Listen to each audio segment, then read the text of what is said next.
Oh man, what an episode. There is so much to talk about, I don't even know where to start from. This will probably be a two-part review.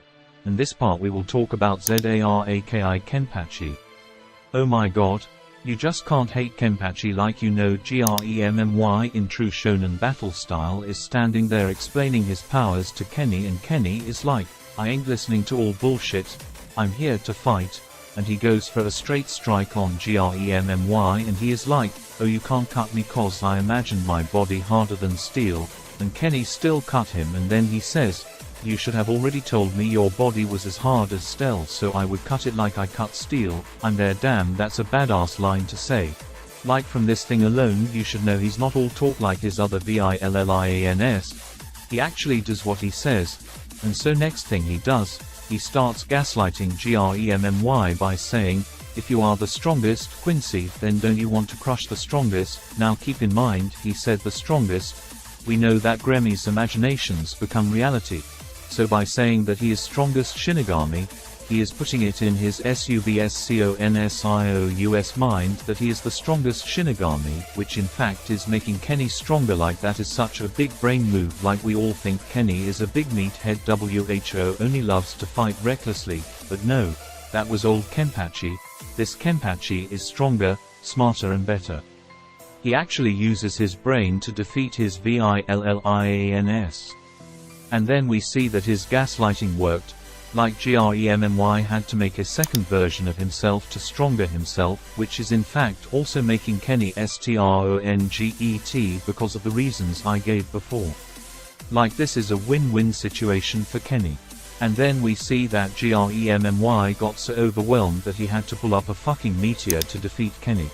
And I can imagine Kenny creaming in his pants imagining that he will get to cut this big ass meteor, and my man wasted no time. He staighed up, went to the meteor and cut it in half like a paper, and when you pause here you can see a small glimpse of child Kenny, which signifies that the Kenny that met UNOHANA as a child with his full powers has come back and is enjoying battles where he doesn't have to nerf himself. And then we get the reveal of his Shikai. Like this scene alone shits on all meteor scenes in anime HSTORY. I don't care what you say, this is the best fucking meteor scene in anime history, and you know what? We didn't fucking overhype it like One Piece fandom and then go everywhere defending it. We let action speak for itself, and then it is on other people if they like it or not.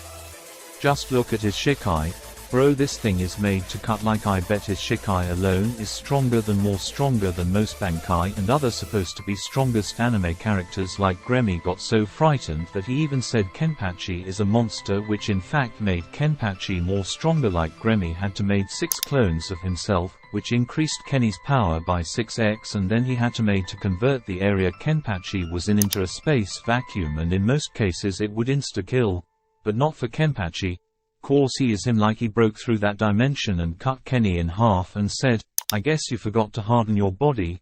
That is such a savage line to say. Like Kenny is not just attacking him physically, but also mentally by turning his own imagination against him, and that happened. Kenny got so desperate to win that he imagined HIMSLEF to be as strong as Kenny, but his body couldn't handle that power cause he already made Kenpachi so strong by subconsciously thinking about him that his own body couldn't handle that. And even Kenny pointed it out later, that, you imagined I'm a monster in your mind. Like in the end even Gremmy said that even if his imagination is limitless his body's power is limited. Oh man, that is a big ass review. I will probably make I say all of this tough cause if I try to record my voice I would stutter a lot and it would take me a lot more time to edit this video and it won't be fun, but not all videos will be iVoice. It is just that the script of this video is too long for me and I hope you understand. So this was part 1 of my review. In my next review I will cover why Gremmy is the dumbest Quincy. So leave a like and subscribe if you like my video to see more content like this.